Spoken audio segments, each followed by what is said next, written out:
Menjelang selama bulan Ramadan, pengawasan terhadap peredaran makanan di Kota Palembang diperketat.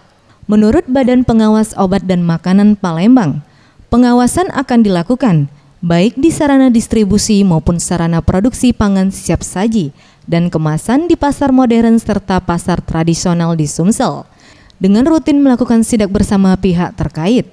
Jika dari sidak didapati pedagang yang menjual makanan tidak sesuai ketentuan, BPOM Palembang akan melakukan pengujian dan peringatan kepada pedagang.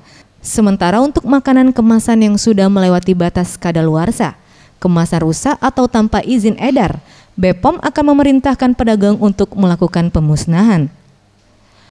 Ini tentu akan melakukan sidak seperti tahun-tahun sebelumnya.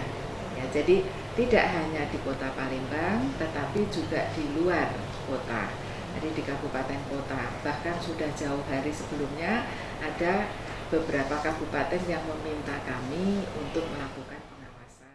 BPOM Palembang juga mengingatkan masyarakat dalam berbelanja makanan pada bulan puasa, seperti peredaran makanan siap saji dengan warna mencolok, makanan yang mengandung formalin, kemudian makanan yang mengandung borak.